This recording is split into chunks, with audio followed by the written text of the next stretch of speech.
Okay, folks. So I'll quickly try and summarize this. So this group was given the question to how can we get farmers to take ownership of the programs? How do we get farmers to engage in the program and drive to success? And I suppose before we got to the question, the point was made that the same question could be asked of vets. So how do we get vets to take ownership and drive the success as well? Because I think a key theme coming out was that vets are key drivers in all of this, and obviously a lot of the success in all of our programs is in large measure driven by vets.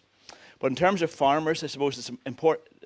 It was key to say that the farmers are important. They're an important component, and they should be sort of a key group that are driving these programs. So it's a bottom-up approach rather than a top-down approach, perhaps. But certainly farmers are important. And the key question is why should a farmer join particularly a voluntary program? I suppose most of our discussion focused around voluntary programs. How can we encourage them to join? One of the key themes that came out, needless to say, was education. So education is important, both in terms of the disease itself, in terms of the cost of the disease, and in terms of the benefit of a control program, an eradication program, but also more specifically at the individual farm level. So the challenge of not simply the early adopters, the ones that will adopt or join a program early, but how do you get perhaps the majority of herds that are perhaps more reluctant or slower to adopt a program? I suppose one of the points that came out quite consistently across the groups was the need for farms to benchmark. To benchmark their farms to see where are they at in relation to their peers, where are they at in relation to where they could be or should be, to get an indication of what the actual economic impact of BVD might be on their farm, rather than a kind of an academic question of what's overall the cost of the disease.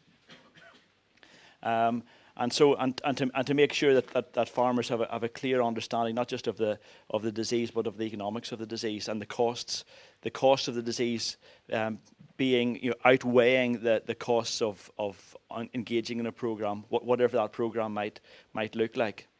So one of the big challenges that I think all of the groups perhaps struggled with, but see there's a significant challenge to, is how do you get farmers that have been perhaps early adopters within a controlled program? How do you get those early adopters to actually engage in a program? So I heard that as already perhaps controlling the disease, perhaps their practice is doing something with those farmers. How do you get them from that position into a voluntary program? And I'm not sure whether there's a clear answer to that, but it's clear that there is a need, I suppose, broadly in terms of the social sciences, to say, well, what are the drivers of farmer compliance? What drives a particular farmer to do a certain thing? And clearly there's a wide range of drivers for farmer behaviour, not just economics, but perhaps peer pressure, and perhaps wanting to do the right thing, and so on. In terms of peer pressure, it was felt that that's a key driver in terms of engaging in the programme. The phrase name and shame was raised. I think probably most groups felt that that's a dangerous phrase to use, but the feeling that is a useful driver for farmer behaviour, to know that a neighbour will be notified of the risk to their farm. But how that's managed is important. So it's couched in perhaps a disease mitigation to that neighbouring farm, rather than a stick to beat the farmer that has the disease. So there needs to be care taken in terms of how that might be used. In terms of driving the program, legislation was raised. Ultimately, if you want to eradicate this program, if you want to eradicate the disease, everybody has to be engaged in the program. So therefore, ultimately, legislation will have to come at some point along the line. There was other questions around what drives behaviour. One of them was the declaration of animal statuses, for example, at sales.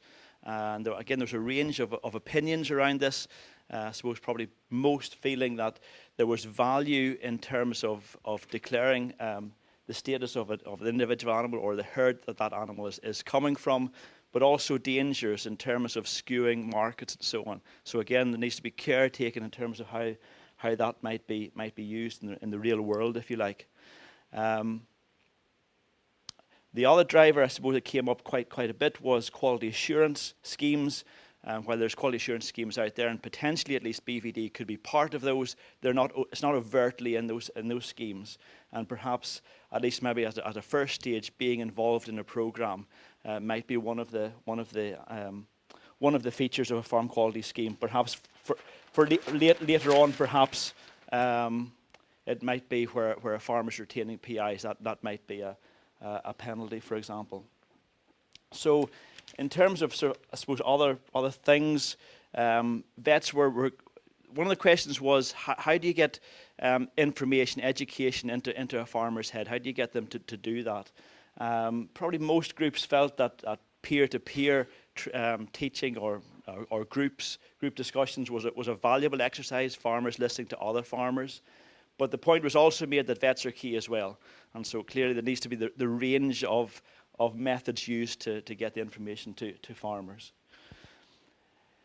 Other suggestions included industry promotion and education, and particularly that was in relation to the dairies. The dairies have a key role to play in the dairy industry. Perhaps the abattoirs also have a key role to play in terms of encouraging engagement in programs, and perhaps also the supermarkets as well may have a role to play in the background in terms of pushing people or encouraging people to engage in a program.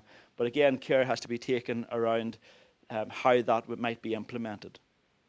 And again, PI removal is key, and I suppose the last thing to say was this was about ownership of the program, and most of the discussion was around how can you get farmers engaged in a program.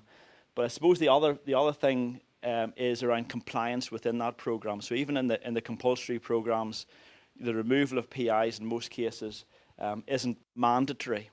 So in those cases, and certainly in our case, the removal of PIs is dependent upon the farmer complying with that requirement, and that's likely to happen more frequently where the farmer feels he owns the program rather than he's being forced to do the program. So that's it, I hope.